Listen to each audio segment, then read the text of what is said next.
Guys, welcome back to Miss Anna's At Home Science Lab. Let's get going. Today you will be working to earn a reward after you complete your science lesson and activity. If you do a good job, then you can choose a desired activity. Let's check out this video to find out what will we learn about today.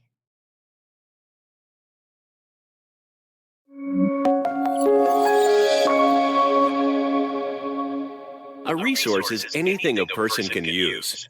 A natural resource, then, is anything we use that comes from nature. One of the most important natural resources is water. 3/4 of the Earth's surface is covered by water. Water is used for many things, including washing, cooking, and drinking. Another common natural resource is sunlight. Sunlight provides light and helps us to produce energy. Sunlight is also good for your health. The sun's ultraviolet rays help your body make a nutrient called vitamin D, which is important for your bones, blood cells, and immune system. Sunlight also helps us to grow crops and other plants. Air is another resource made by nature. Your brain needs oxygen from the air to function. Your lungs take the oxygen from the air and transport it to your brain through the bloodstream. Wood is another common natural resource. We use wood to build many things in our daily lives. Some examples are buildings, furniture, and tools. Wood is also used as fuel for fire. Water, sunlight, air, and wood are all very common natural resources. Some other resources made by nature include coal, wind, soil, sand, oil, and even animals.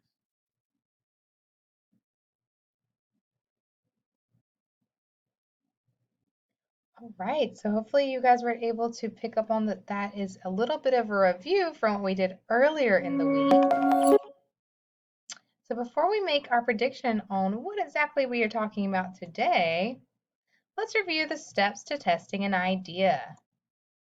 So we will listen to the question, make a prediction, analyze the information, and check our prediction and make a conclusion.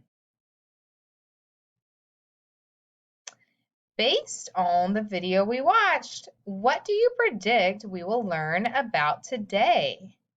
Do you think that we will learn about birds, natural resources, or plants? If you said natural resources, you are correct. Great job.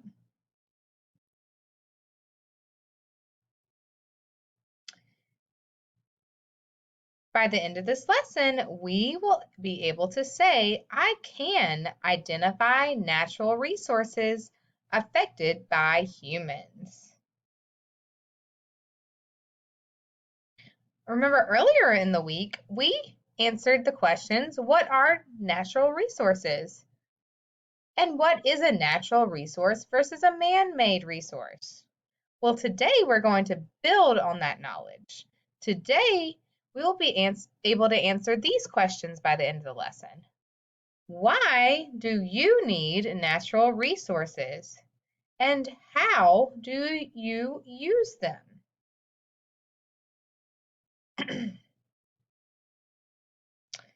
So before we get started, let's review the steps for synthesizing knowledge.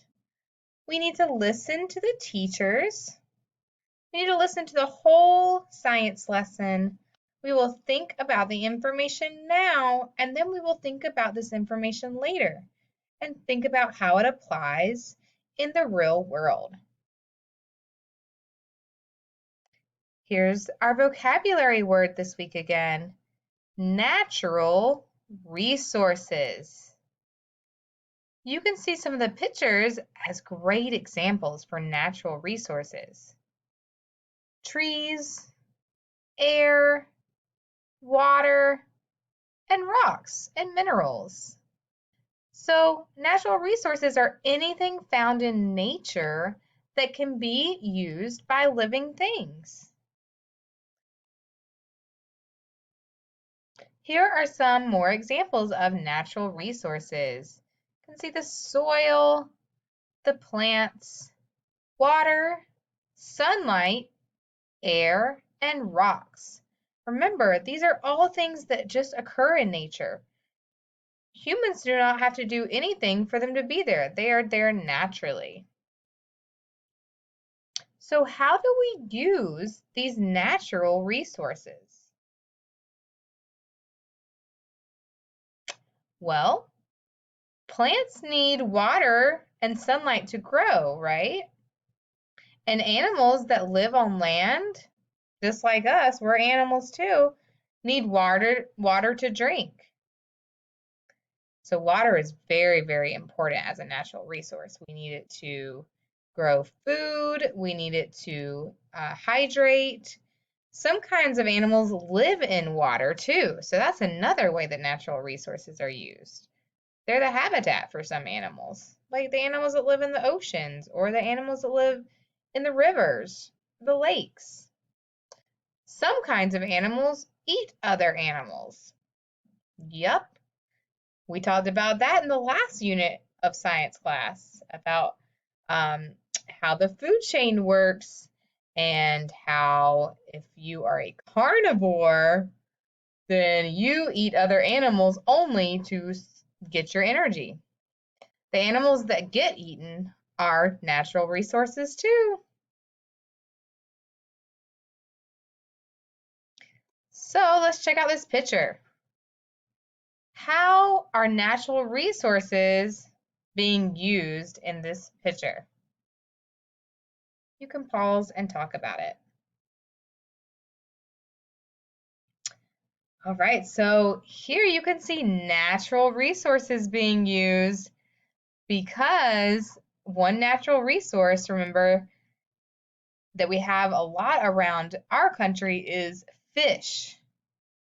That is a naturally occurring resource, and this bear is using that natural resource as a source of energy. They are eating that fish as a source of energy. Some natural resources can be replaced. People use plants for food and clothing. All right, so here's corn and here's cotton. We can use corn for food, and if you remember from a few days ago, we also can use corn to make ethanol, which can be used to make gasoline for our cars. And cotton, you are probably wearing a shirt or pants that have a little bit of cotton in them. So that can be used to make clothing, pillows, and lots of other things. People cut down trees for lumber. And the lumber, it's used to build things. So we use lumber to build houses. We also use these trees to make paper.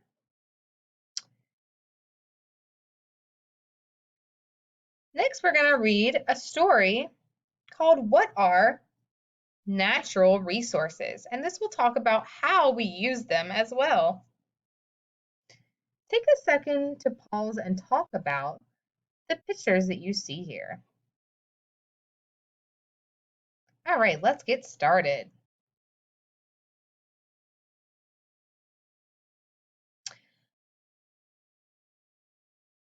The world has many natural resources. They are found in our environment. A resource is something we can use. Okay, so what is a resource? Is a resource something we can use or trash? Use your annotation feature to circle.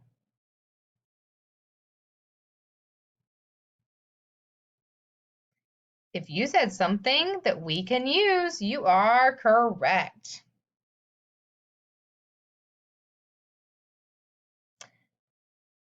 Renewable resources versus non-renewable resources. So a natural resource can be air, water, sunlight, oil, coal, or metals? They can be a renewable or non-renewable resource. A renewable resource can be refilled. Air, water, and sunlight are renewable resources. Air is a resource. It can be used to make power. Air moves wind turbines. Moving wind turbines help make power. Water is a resource. It can be used to make power. Water moves through dams. Dams help make power.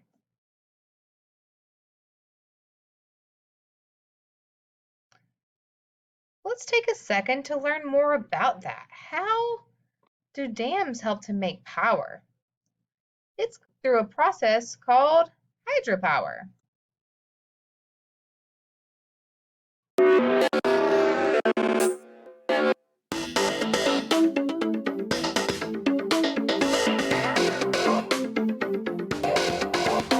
People have been capturing the energy and moving water for thousands of years.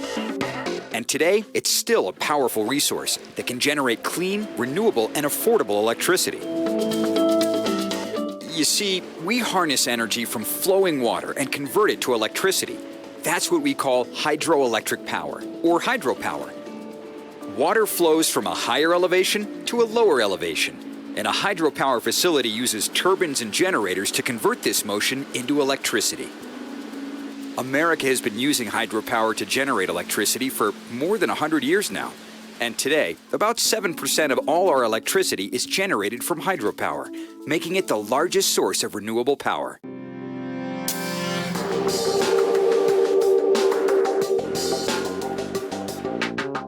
So, what makes hydropower renewable? It's simple. Water. Water evaporates into clouds and recycles back to Earth as precipitation. The water cycle is constantly recharging and can be used to produce electricity along the way. How does it work? Basically, there are several ways hydropower technologies can generate electricity. You may recognize dams, like this one. This technology is called an impoundment. The impoundment stores water in a reservoir. When the water is released, it flows through and spins a turbine, turning a generator that produces electricity. Here's another technology. This is a diversion. It channels a portion of a river through a canal or pipe into a turbine and generator system. What's cool about this method is that it uses the natural flow of the river and usually doesn't require a large dam. And have a look at this. This is called pumped storage hydropower. Basically, it works like a huge battery. To charge the battery, water is pumped back up into a reservoir during periods of low energy use, often during the night when people are using fewer appliances. Then, when people need more power during the day, the water can be released to produce electricity. As long as we've been capturing energy from water, you may think there's nothing new in hydropower technology.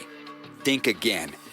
The Department of Energy is helping to upgrade older facilities by increasing the efficiency of the turbines and generators. Operators of neighboring hydropower facilities are also working together to optimize energy production across whole river systems instead of each dam working alone. And we can add generators or retrofit dams that were built without power, like dams used to water crops or prevent floods. Today, there are about 80,000 dams in the U.S., but less than 3% of these dams produce power. That means there's a big opportunity to generate more clean, renewable power at dams we've already built. New technology is also making hydropower even more environmentally friendly. For example, researchers are reducing adverse impacts on fish with fish-friendly turbines. And fish ladders, like these, let them swim around dams. Hydropower is an essential, reliable, and renewable source of clean energy with a rich history. And it's meeting substantial energy demands today. With new technologies, it will be even more efficient and have greater production capacity, powering U.S. homes and businesses for centuries to come. Pretty cool. I wonder, have you ever seen a dam in real life? There are several around here that you could make a short trip to visit.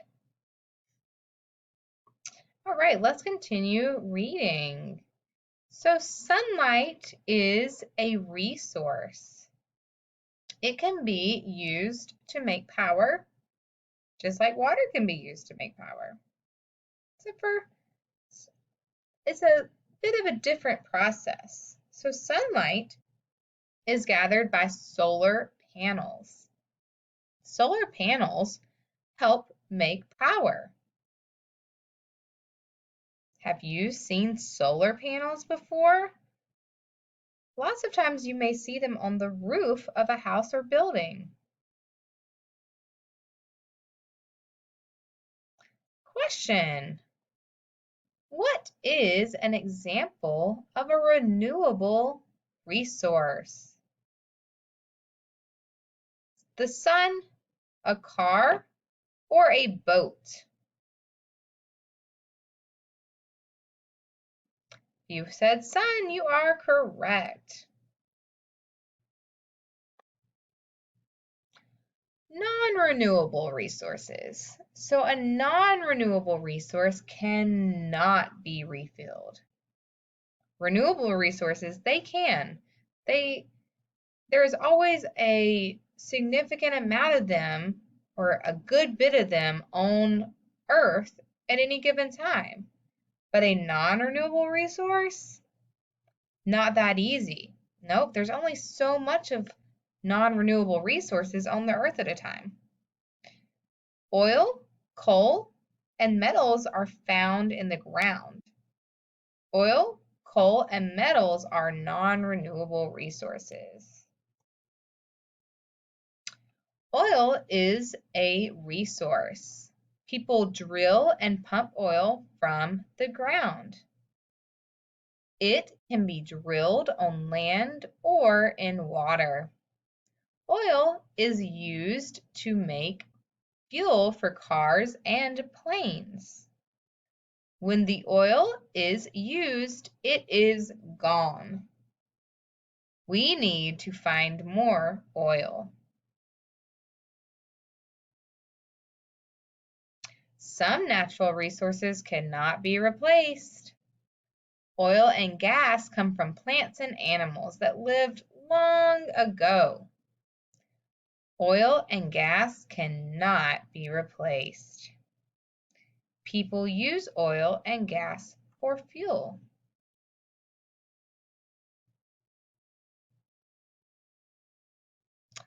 Coal is a resource. It can be found buried in the ground. People dig into the ground and gather coal. Coal is used to make electricity. When the coal is used, it is gone. We need to find more coal.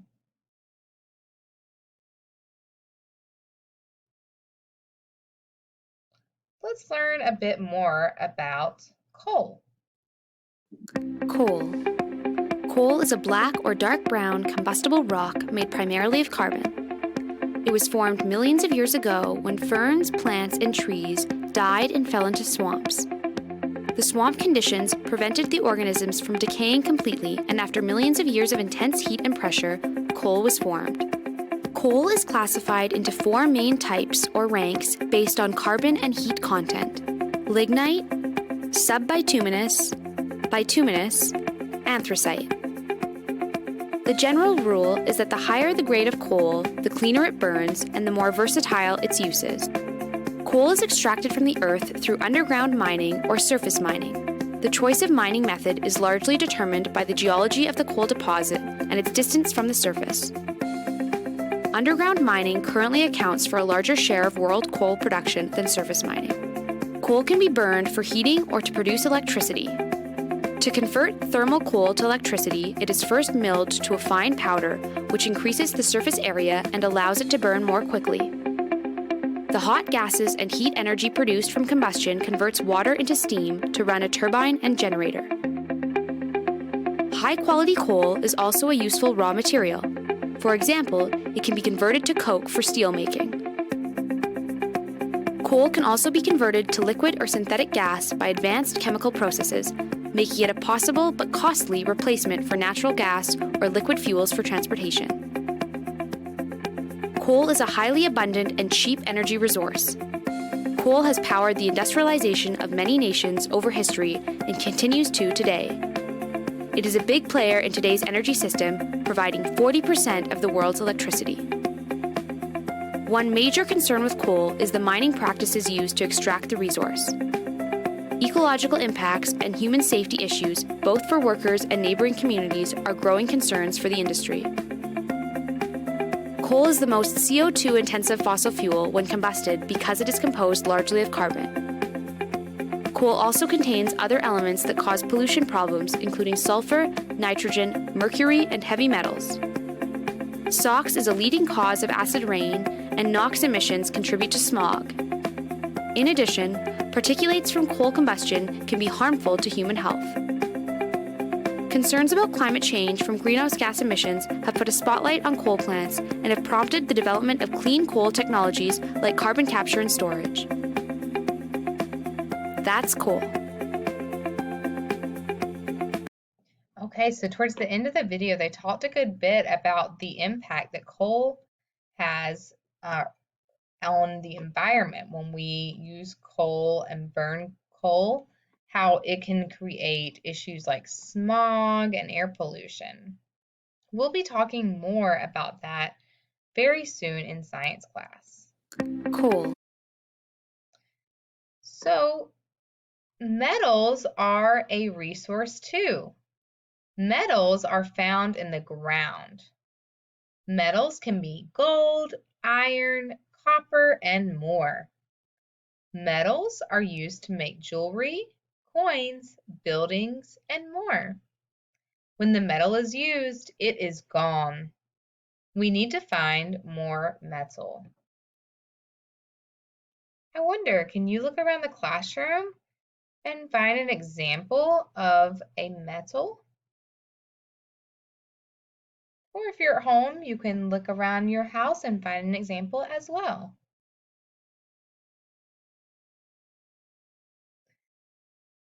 Right.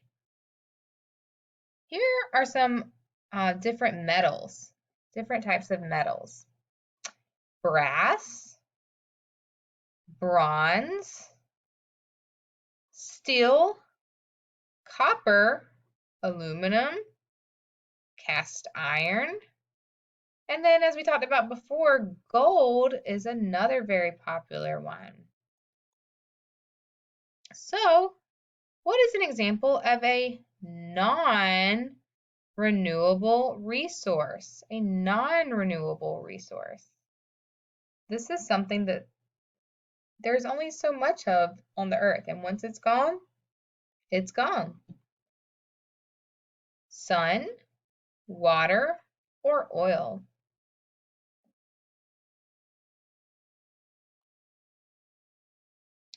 Oil. If you said oil, you are correct. Resources can be used to power our cities. Resources can be used to make the things we need.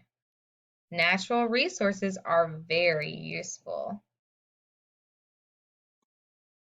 The end. Thanks for reading that story with me. Now let's move on to our diversity piece. Our diversity piece will help us understand how solar energy is used throughout our community and the world.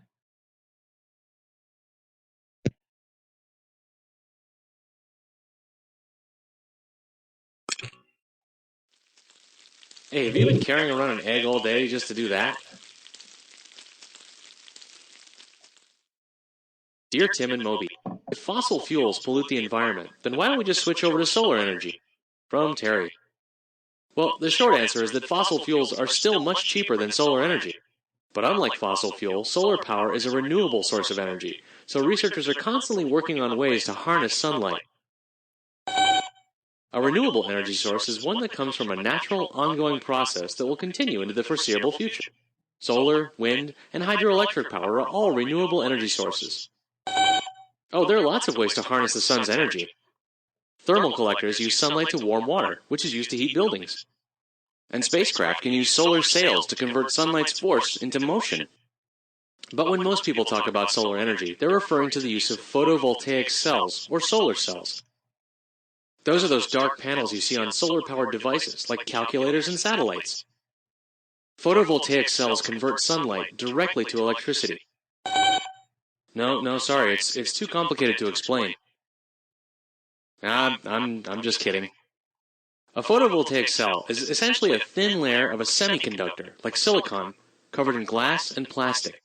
A semiconductor is any substance through which an electric current can pass with some effort. When photons, or light particles, strike the solar cell, they knock an electron loose inside the semiconductor. The space left by that electron gets filled by another electron close by, which leaves its space to be filled, and so on. This chain creates a flow of electrons. Right, in other words, an electric current. It's a pretty cool technology, but solar cells still have a lot of drawbacks. For one thing, the average cell is only about 15 to 20% efficient. That means that they can only convert 15 to 20% of the sunlight that strikes them into electricity. That's enough if you only need to power a calculator, but to power a single home, you'd pretty much have to cover the entire roof in solar panels. And remember, the sun isn't always shining. Owners of solar panels have to store up energy for cloudy days, and that's expensive. The price of installing and maintaining these panels ends up costing people up to 6 times more than just buying electricity from the power company. Well, because they're still so inefficient, solar panels aren't a good option to power a whole city. It would take a huge area of panels to do that. Some cities do utilize solar energy using concentrating solar power plants. These are basically huge mirrors that harness the sun's energy by reflecting it onto a small area. Of course, any solar power plant is only good for cities in very sunny climates. Hey, speaking of which, let's get in the water. I'm roasting out here. You're not normal. You know that, right? Right, thanks for watching that video, guys. So hopefully you learned a little bit about solar panels there. Now, let's do a little bit of review.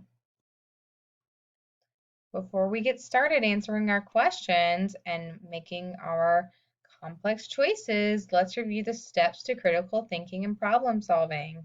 So first, we will listen to the question, then we will listen to all of the answer choices. We will think about our choices, and we will answer the question by choosing just one of the choices. Fill in the blank. Air can be used to make cell phones, dinner, or power.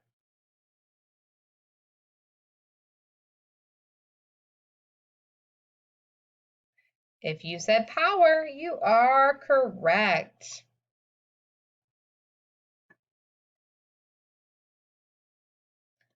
Gold is a type of blank.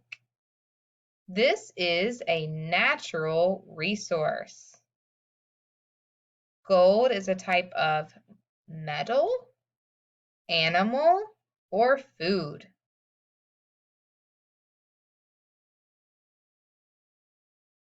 If you said metal, you are correct. Resources can be used to make the things we need. Yes or no? If you said yes, you are correct. Great job! You have completed your lesson.